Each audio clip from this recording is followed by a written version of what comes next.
All right, let's dive right in. Today we're tackling the 7 Habits of Highly Effective People by Stephen Covey. It's a classic. It is, and we're going to extract the absolute gold from this book for our listener. The wisdom that's helped millions. Exactly. And, it's not just about quick fixes or surface-level tips. No. It's about those deep principles that can really shift your whole perspective on life. It's funny, when Covey researched 200 years of self-help advice, Wow, 200 years. he realized so much of it was focused on what he called the personality ethic. Okay, and what's that exactly? Think like superficial techniques, quick fixes that don't really address the root cause of problems. Right, so it's like putting a Band-Aid on a broken leg. Exactly. You got to address the foundation. Makes sense. So what's the alternative to this personality ethic? It's the character ethic. Okay, tell me more. It's about building yourself up based on principles, timeless ones like integrity, fairness, responsibility. Right, like building your inner compass, that kind of thing. Yeah, exactly that. Developing that strong core. I'm starting to see the bigger picture. So how do these 7 habits fit into this character ethic? They're the roadmap. Each one is designed to help you actually live out these principles, put them into practice. I like that, a roadmap. Yeah. Okay, let's jump into the first habit. Be proactive. I hear that phrase all the time. But what's the deeper meaning here? It means you're not just a product of your circumstances. You have the power to choose how you react to things. So it's not about toxic positivity, right? It's about taking responsibility. Exactly. You always have a choice. Even Viktor Frankl, he maintained his inner freedom even in a concentration camp. Wow, that's a powerful example.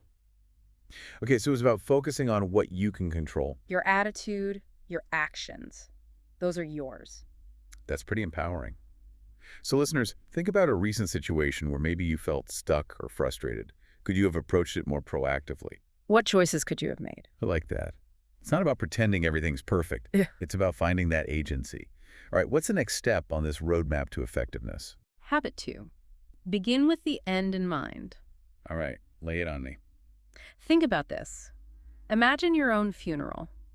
Whoa. Okay, a little dark. Not morbid. Just think. What would you want people to say about you? What legacy would you leave behind? Oh, I see what you're getting at. It's about defining what really matters to you, your goals, your values. It's about knowing your desired outcome and letting that guide your daily decisions. Covey called this creating a personal mission statement. Your own definition of Yeah. success, not anyone else's. Exactly. Especially these days when everyone's got an opinion on what success should look like. It's like having that compass to guide you, especially when things get chaotic. Absolutely. And that leads us perfectly to habit 3. Put first things first. Time management. Oh, I need this one. My to-do list is out of control. We've all been there. Covey's not saying cram more in, though. It's about prioritizing. Well, that's good to hear. So how do we do that? He uses what he calls the time management matrix. Have you heard of that? Vaguely. Remind me. It breaks your tasks into 4 quadrants. Urgent and important. Not urgent but important. Urgent but not important. And neither urgent nor important. Okay, starting to come back to me. Where should we focus our energy? That not urgent but important quadrant, it's all about working on those long-term goals and values. Ah, the stuff we put off because it doesn't feel pressing at the moment. Exactly. Think of it this way. If you spend all your time putting out fires, you'll never have time to build a fireproof house. That's a great way to put it. Yeah. So habit 3 is about being proactive with our time, not just reactive. Okay, I'm already feeling more empowered. What's next? Habit 4 is all about think win-win. Ooh, that sounds like a negotiation tactic, like some high-stakes business deal. It can be, but it's bigger than that. It's about shifting your mindset from competition to collaboration. So finding those solutions where everyone benefits. That's the idea, not about one person winning and the other losing. But how do you actually do that in real life? People can be pretty stubborn. Well, maybe the next habit holds the key to that. Okay, we're back. And I'm dying to know what this secret weapon is for achieving those win-win situations. It all comes down to habit 5. Seek first to understand, then to be understood. Okay, I like that. Very profound. It's about really, truly listening to someone. Yeah, not just, waiting for your turn to talk. Exactly. And, so many of us are guilty of that, right? Like we're already planning our response before the other person's even finished. Oh, all the time. I'm trying to get better at that. Covey, he had this great analogy. He said it's like an optometrist who gives you their glasses instead of checking your vision. Oh, it's funny, yeah. Terrible optometrist, but I get the point.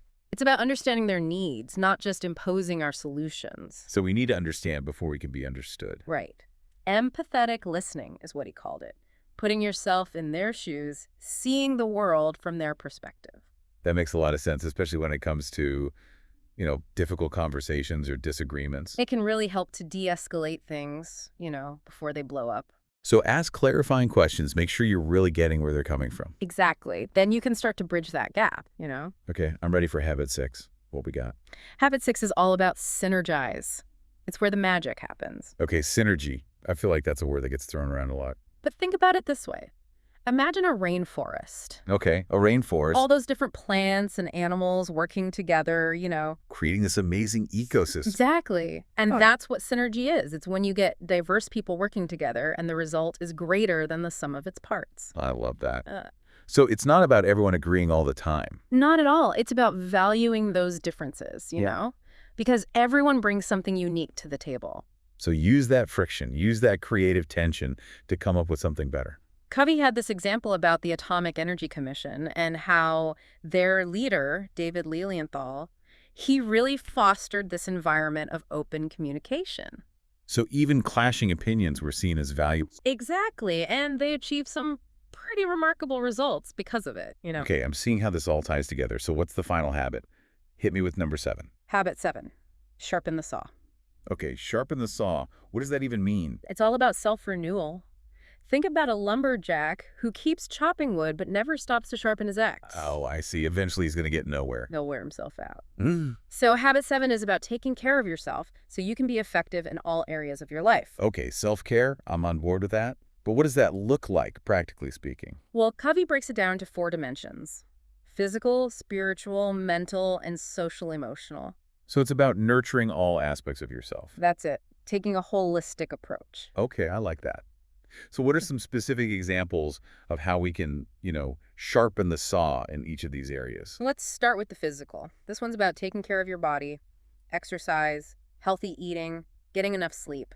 Yeah, the basics, but we all struggle with those sometimes. For sure. But it doesn't have to be about, hardcore workouts or anything. Right, just finding something you enjoy that gets you moving. Exactly. A Yeah. walk in nature, dancing, whatever works for you. Okay, what about the spiritual dimension? That one always feels a little more, I don't know, mysterious. It's about connecting with something bigger than yourself, finding meaning and purpose. So for some people it's religion, for others it might be meditation or spending time in nature. Whatever helps you feel that sense of awe and wonder, I like that. All right, on to the mental dimension. How do we keep our minds sharp? Be a lifelong learner. Read books, listen to podcasts like this one, take courses, keep challenging yourself. Keep that brain active. I love it. Okay. And finally, the social emotional dimension. What does that entail? This one's all about nurturing your relationships, making time for friends and family, building those connections. Because at the end of the day, those are the things that really matter. They are. And it's about being supportive, being empathetic, practicing those listening skills we talked about earlier. It all comes full circle. So Mhm. Sharpen the Saw is about taking care of yourself so you can show up as your best self for everyone else. Exactly. And it's not selfish. It's essential for your well-being and your effectiveness. Okay, so we've covered all 7 habits, which is amazing.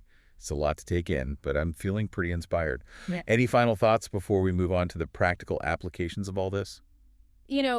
Covey really emphasized that these habits are interconnected. They build on each other. It's not about mastering one in isolation. Right. It's about integrating all of them into your life, creating this upward spiral of growth. And that's where the real magic happens. It does, because it's a journey, not a destination.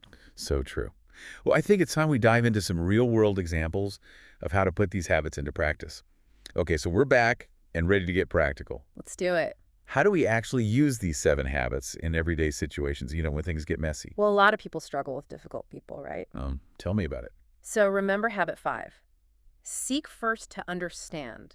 Understand before you can be understood. Exactly. It's so easy to get defensive, to fire back when someone's being difficult, but that just makes things worse. Oh, yeah, it just escalates the situation. So instead, try to see it from their side. Why are they acting this way? Put yourself in their shoes. Yeah, maybe they're stressed, maybe they're afraid, maybe they just had a bad day. So instead of reacting emotionally, we try to be more understanding, more empathetic. It's a game changer, honestly. Okay, that's a good one. What about another common struggle, like feeling totally overwhelmed by your to-do list? Classic problem. Habit 3 is your friend there. Put first things first. Right, that time management It's matrix. all about prioritizing those important but not urgent tasks The stuff we put off, even though it's really important for our long-term goals. because they don't have that immediate deadline, right? Exactly. So how do we actually make sure those things get done? Schedule it in like it's an important meeting. Block out time for your passion project, your learning goals, time with loved ones. Be intentional with your time. Yeah, I like that. Okay, switching gears a bit. We talked about paradigms. Can you explain a little more about how those impact our effectiveness? Paradigms, those are like our mental maps, the way we see the world. And sometimes those maps can be a little, outdated.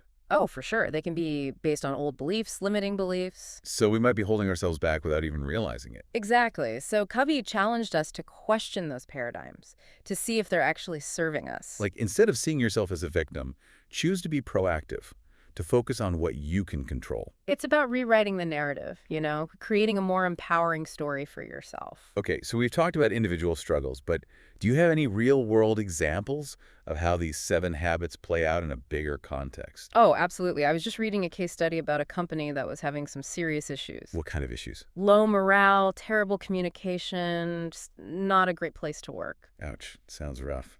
They decided to implement the 7 habits as part of their company culture. Really? The whole company? Yeah, they did workshops, trainings, the whole shebang, and the results were incredible. What happened? Productivity went up, teamwork improved, the whole atmosphere changed. So it really does work, even on a larger scale. It shows that these principles are universal, they apply to individuals, teams, even entire organizations. That's pretty amazing.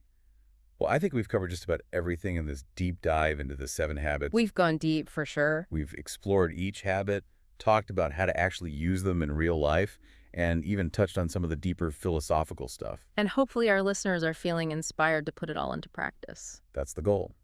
So as we wrap up, I want to leave everyone with one final question. Which of these habits resonated with you the most? Which one feels like it could make the biggest difference in your life right now? Because here's the thing. You don't have to do it all at once. Pick one habit, start small, be consistent, and see what happens. It's all about taking that first step. Exactly. Thanks for joining us on this incredible journey into the 7 habits of highly effective people. We'll see you next time on The Deep Dive.